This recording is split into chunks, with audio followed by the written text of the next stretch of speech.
you ask, would you be able to give more insight on how you get donations?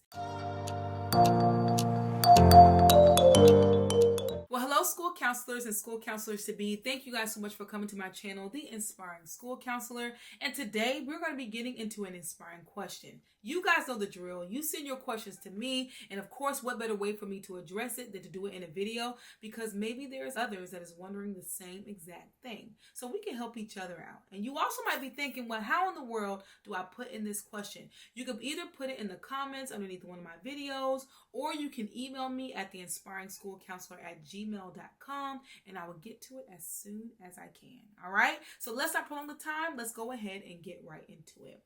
So as I was looking through my comments, one of you reached out to me and you asked, would you be able to give more insight on how you get donations? This is a very good question. Now, one thing that I want you guys to keep in mind, whenever we're talking about requesting donations, I'm talking about you reaching out to businesses in order for them to fund what it is that you're trying to do at your school.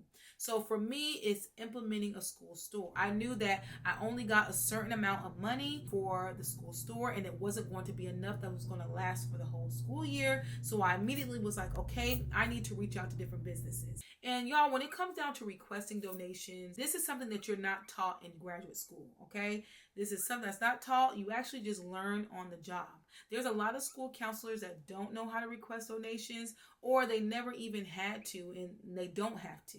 All right, so it actually depends on where you're at, what school you're at, what school district, if you even have to do something like this or not. Now, I do want to also mention that there are some school districts or some schools where the school counselors get a certain amount of money. If you are in a school district that allows you to get a certain amount, that is so awesome, and you definitely want to cherish that. All right. So I got my old school district. They gave the school counselors $1,000 in order to be able to spend on anything for the school counseling program or anything that you're trying to implement for the students. So for me, it was the school store, and I was able to buy a lot of great things for my students that they were able to enjoy year long. I also was able to buy lessons and things like that.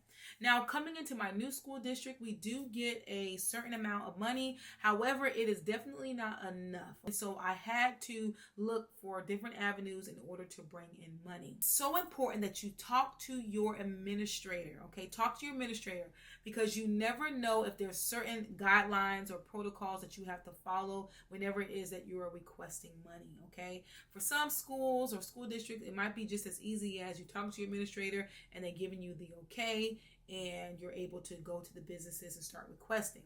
But for some school districts, you have to put in something to the actual school district, so like the supervisor, and then you have to get that permission to go forward, and there's just all these different things that you have to keep in mind. So that is why you want to make sure you talk to your administrator.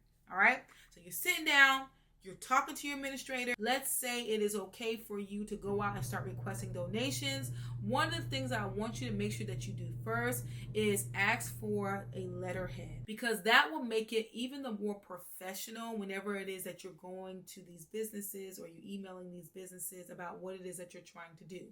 So when you request this letterhead, once again, it's going to have all of the school's information. So the school's name, it's going to have the address, it's going to have the phone number, it's going to have the fax, okay? It's going to have the principal's name, okay? Maybe even the assistant principal's name on there. And then for the body of it, you're going to write up what it is that you're trying to do. You can even include your school's mission, who you are, what it is that you do, what it is that you're trying to implement. So once you have that all together, you've written it up, you just don't want to start giving it to businesses, okay?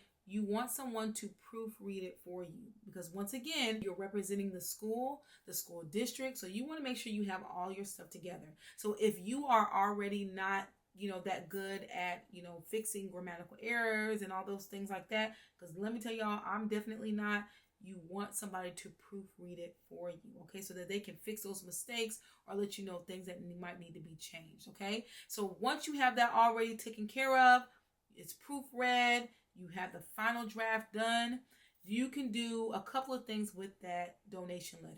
You can email it to businesses, and or start going in person, going to the actual businesses, talking to whoever you need to talk to, and giving it personally to them.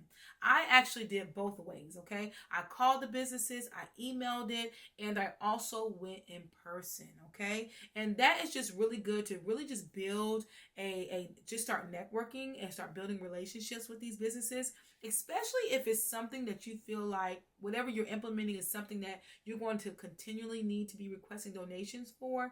Then you want to build those relationships and letting them know that, hey, we not only want to do this for, one time, we want to do this continually. So if you would like to be a partner with us every year to donate something towards it, your acceptance of whatever it is that you have to offer. So with that, you're making that communication, you're talking to them, you're building that relationship. They feel good about you, you feel good about them.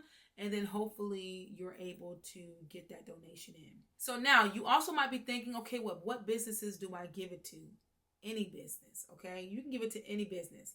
Walmart, Dollar Tree, insurance companies, doctor's offices. I don't know. Give it to anyone that you feel like is willing to give. You can also give it to like churches. Y'all reach out to churches. That's exactly what I did. I reached out to churches. I reached out to banks. I reached out to Walmart. I reached out to insurance companies, the factories, y'all. I was just giving it to whoever can donate so that we can implement this for these kids. And I was able to get a lot of donations. And also, I want you guys to know, don't be afraid to also reach out to your parents, all right? Let them know what it is that you're trying to do as well so that they can also be a part in giving too, because you do have a lot of parents, and even parents might know individuals that would love to give to what it is that you're trying to implement for the students at your school, okay? So that was also something that I did. So I would put it on like my school's Facebook. I also sent out letters that I gave out to the students so that they can give to their parents. So there's just a lot of things that you can do. Also, like when it was open house, my principal allowed me to be able to have like a little session during the open house to where I could talk to the parents about what it is that we're trying to implement and, kind of get them ready for it, and also request, hey, if you guys can donate, that will be good too. So that's another thing that you can do. I also want to let you guys know that that is not the only thing that you can do in order to get the funds that you need for whatever it is that you're trying to implement. You also can do a fundraiser. Maybe one day at the school you can sell ices and popcorn, and that could be a way that you can raise money to fund what it is that you're trying to do for the students. Maybe you can do like a candy bar sale, okay? There's different things that you can implement and do in order to fund what it is that you're trying to do, if it is that you don't want to go out to different businesses to request donations. So I hope that this was able to help you guys. I thank you guys so much for your time. If you have not subscribed, make sure you subscribe and make sure you hit the notification bell so that you can be notified every time I upload a video. I'll see you guys next time. Bye.